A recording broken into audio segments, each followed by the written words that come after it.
Hey everyone, today we're going to rewind a little bit and watch some of my favorite people in the music industry talk about their struggles, achievements, and stories all along their journey. Hope you enjoy. One of the interesting things as I look through your career though, that most people have a huge struggle with is you've been successful in so many of the most competitive, challenging industries that have one word in common with a high percentage of failure, and that's you hear no a lot. So you must have an extraordinary philosophy about handling no, because I imagine, besides me looking how I am and loving women. You look good, man. Exactly. I've heard no. Hey, I Dave, always come said, on, dude. people ask me why I'm successful, I say, because I'm an expert at taking no. Like I literally see no as, I'm this much closer to a yes, right? Joel Osteen said, pretend like you're 25 no's away from your yes, you'll love getting no. How did you handle so many no's in your life? Love Joel Osteen. Listen, that's the truth right there to me. If you feel something in your gut, it's not a matter of if, it's just a matter of when. So what most people do is they give up early. You have to keep towing the line, because I truly believe God, the universe, everything will allow that to happen when they really believe that's what you want. Because I think people pray every day about all sorts of nonsense. I want a new jacket, I want a new car, I need a new house, I need more chicks, I need more dudes, I need more money, whatever. But is that really what you need, or is that just what you want? So a big thing for me in life is that an old blues player that I was playing with, the great Clarence Gatemouth Brown, said this to me. One of these days, and it just was so great for me to hear, one of these days, you're gonna learn to want what you need as opposed to need what you want. Thank you. So I say to people all the time, today you want chicken, tomorrow it'll be beef, tonight you may want sushi, I don't know, pasta, pizza. I mean, that want thing, like I have this whole thing about buying houses, buying cars, buying whatever. I bought the black one. God, you know what, 6 months, I should have gotten a white one. Maybe I want the red one. So this is just fueling the game of you just being a buyer of stuff. It's not really satisfying anything because it's not what you need. So are we getting what we need in that relationship? Are we getting what we need in that business relationship? Are we getting what we need in our lives? Are we really getting what we need to help us live our best life?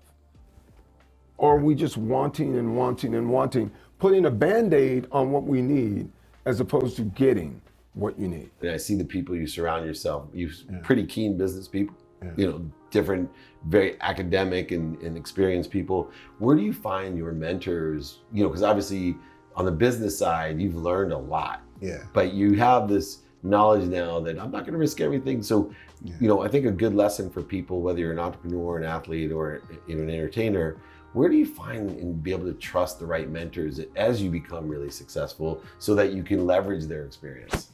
Life's lessons. You take people's real life lessons. This is what I try to tell my kids, because everybody thinks that they have to, learn the hard way, do it the hard way. But the path has already been set. Yeah.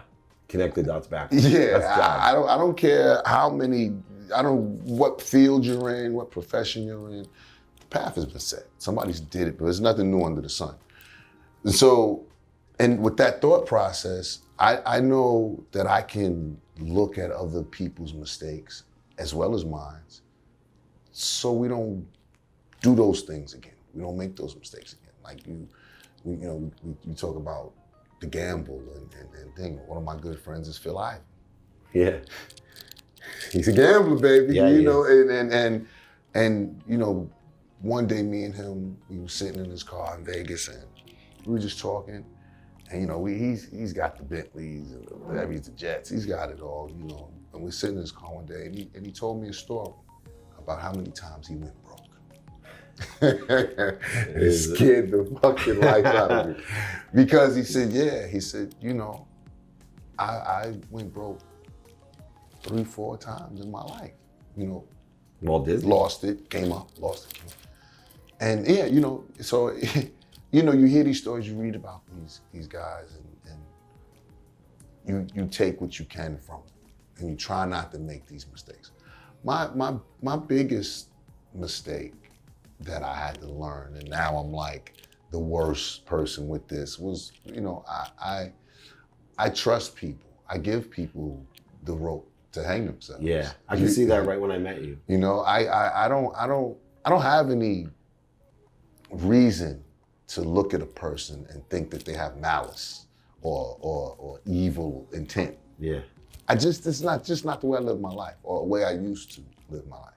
And I choose to still don't want to live that way. I don't want to live that way, but you just kind of have to be more guarded these days. You know, but, you know, I always try to see the good in people, and I think people will actually are out in the world to do good. Yeah. But I had, you know, after my last incident with the fire thing, now I'm like a trust.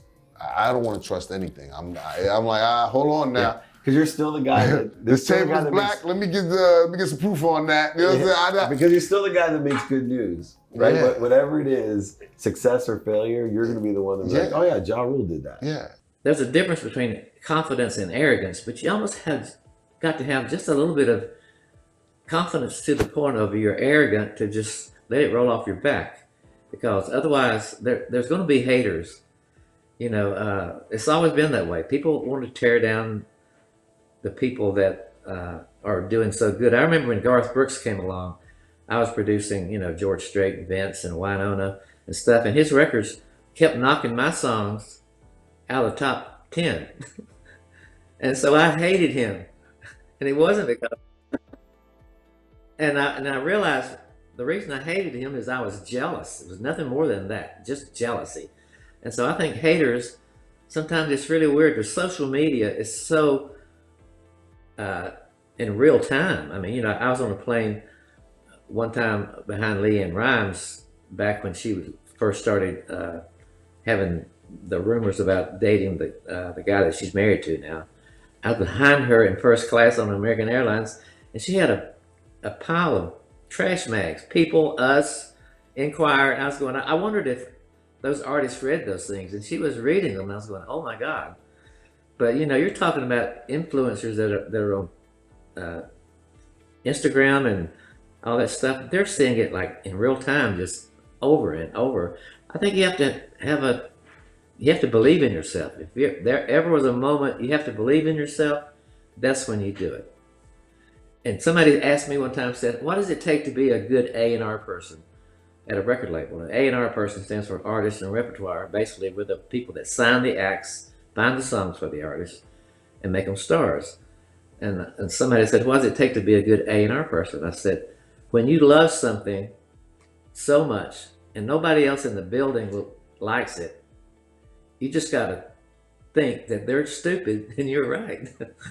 And you got to prove them wrong, you know. And thank you so much for watching this video. I hope you learned something new from it. If you want to learn more, click right here